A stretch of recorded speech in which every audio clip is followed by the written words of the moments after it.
11h22 sur TV Finance. Bonjour Rodolphe Vial.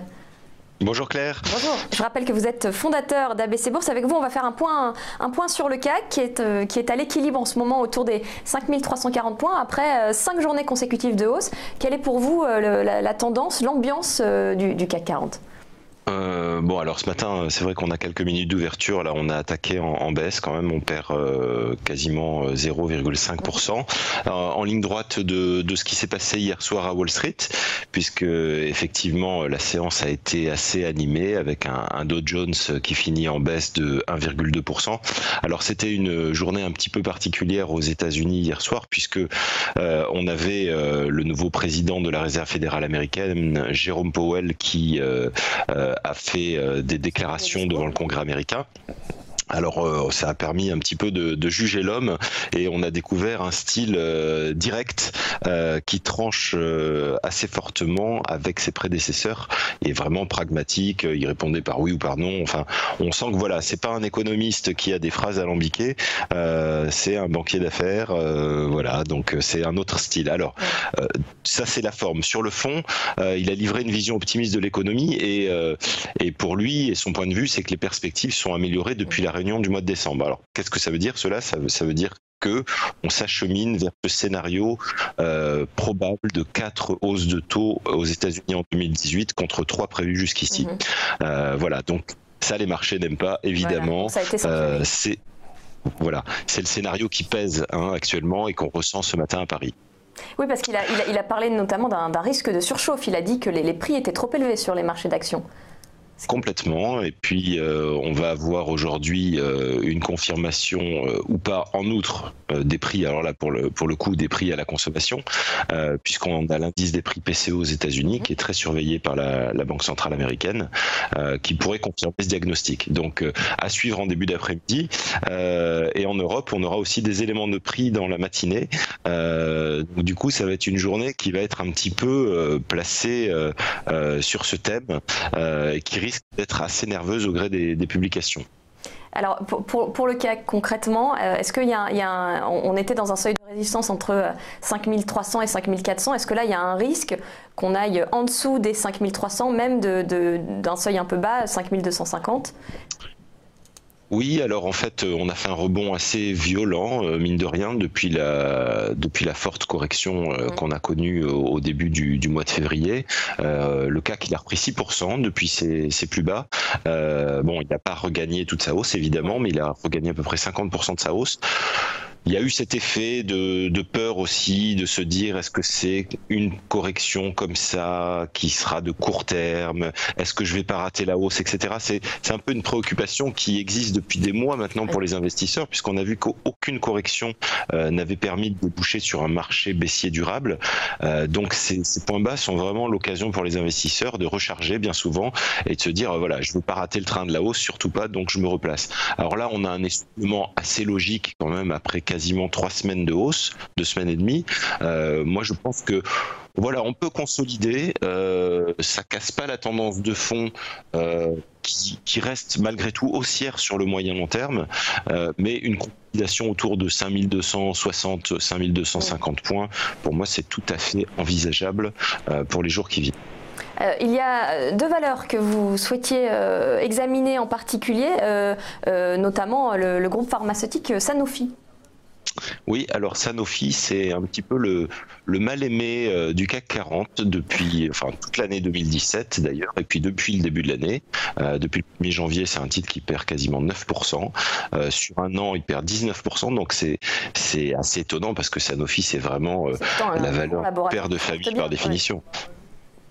Ouais. Voilà, donc ils ont déçu sur plusieurs points, mais la sanction est quand même hors norme. C'est-à-dire, alors, du côté des déceptions, en fait, on a souvent reproché à Sanofi son immobilisme, c'est-à-dire vous avez du cash, vous en faites rien, voilà, vous n'avez pas de stratégie, etc. Et là, ils viennent de procéder à 2 grosses acquisitions, puisque c'est à peu près 13 milliards d'euros qui ont été déboursés pour racheter l'américain Bioverativ et le belge Ablinks, qui sont deux sociétés de biotechnologie assez avancées.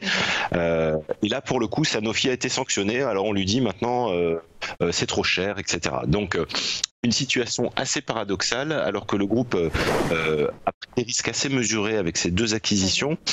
Et en outre, c'est des acquisitions qui se font pas dans des secteurs à la mode. Alors le grand secteur à la mode aujourd'hui sur la pharma, c'est plutôt l'oncologie. Alors eux, ils ont été dans des petites niches comme l'hématologie avec des maladies rares, etc. Voilà, mais dans l'hématologie. Voilà. Donc c'est une autre stratégie, mais il y a des patients en attente de traitement et ils se placent sur des niches de marché. Je trouve ça assez pertinent. Voilà, donc leur reprocher de ne pas investir et puis au moment où ils investissent, les sanctionner puisqu'ils investissent et on estime que c'est un peu cher, voilà, je trouve ça un peu dur.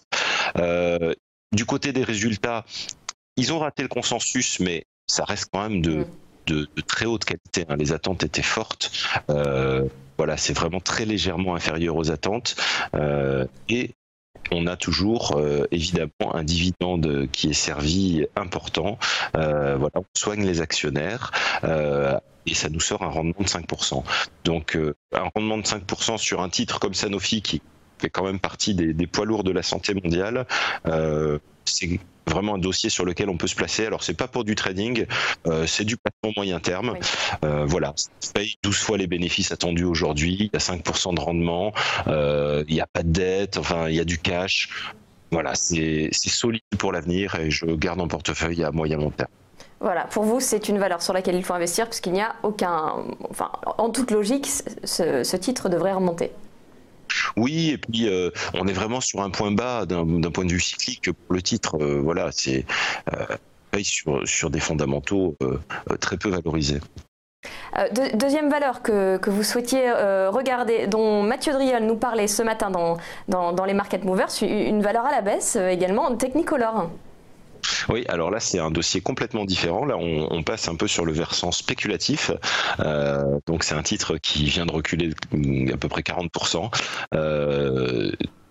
dans le sillage de la publication de ses résultats 2017. Alors ils ont déçu les analystes. Évidemment, le résultat n'est pas à la hauteur de ce qu'on attendait. C'est une perte qui ressort de 173 millions d'euros pour l'an dernier. Mais quand on regarde dans le détail, il y a une charge de dépréciation d'impôts de 113 millions. Donc la vraie perte, c'est vraiment 60 millions. Oui. Ça lève les ajustements techniques. Bon, c'est pas une bonne nouvelle, quoi qu'il en soit, mais est-ce que ça justifie un moins 40% alors qu'on avait baissé toute l'année? Voilà, c'est pour moi excessif. Il y a un EBITDA qui est d'à peu près 350-360 millions d'euros. Aujourd'hui, le titre est valorisé 700 millions. Donc il est valorisé seulement 2 fois son résultat d'exploitation. C'est quand même très faible. On a une dette qui a été longtemps un point noir, qui a encore baissé de 130 millions l'an dernier et qui représente plus que 780 millions. Et il y a des bonnes nouvelles, c'est-à-dire que, enfin des bonnes nouvelles potentielles, puisque le groupe négocie la vente de brevets. C'est quelque chose qui devait se finaliser au début de l'année, mais pour l'instant n'a pas encore donné lieu à une annonce. C'est dans les tuyaux. On attend. Alors on sait rien sur cette vente de brevets. On attend le montant et on attend les modalités. Ça pourrait être autour de 300, 400, 500 millions d'euros, ce qui évidemment sur un groupe qui est valorisé aujourd'hui 700 millions d'euros, s'ils vendent ne serait-ce qu'une part de leurs actifs pour la moitié ou les 2/3 de leur valeur en bourse, ça montre bien la décorrélation de la valorisation de la société avec ses vrais actifs. Voilà. Donc c'est pas la société la mieux gérée de la co. Elle n'a pas forcément la meilleure stratégie, mais on est aujourd'hui sur un excès de pessimisme où on passe quasiment un cours de faillite alors qu'il n'y a aucun problème de trésorerie, il n'y a pas de problème de dette, enfin, je veux dire, il n'y a pas de problème structurel qui pourrait entrer une spirale vers une pétisoc dans les mois qui viennent. Le mois de février était marqué quand même par une publication en pagaille de résultats des entreprises du CAC 40 où on a vu que les bons résultats étaient gentiment signalés, mais que par contre, dès qu'on décevait un peu les marchés, tout de suite la sanction est sans appel, comme on peut le voir là avec Technicolor, et je dirais c'est presque général un peu sur ce qui a pu se voir sur le CAC 40. Oui, c'est complètement vrai. C'est pour ça que généralement on déconseille aux investisseurs de se placer juste avant des résultats et de jouer cette stratégie de dire voilà, si les résultats sont bons, ben, je vais prendre un gain, etc. C'est une stratégie qui s'avère rarement payante puisqu'un bon résultat est rarement salué. Vous l'avez rappelé, alors on va peut-être avoir une petite hausse, mais bien souvent c'est stable. Oui. Mais à l'inverse, on peut avoir des contenus très forts. Donc c'est souvent ce qu'on recommande à nos visiteurs, c'est de dire si vous voulez rentrer sur un titre, ne vous placez pas la veille ou 2-3 jours avant les résultats. C'est un pari qui est très très souvent perdant. Voilà, c'est pire que le casino. On retiendra votre conseil. Merci Rodolphe Vial. Je rappelle que vous êtes fondateur d'ABC Bourse.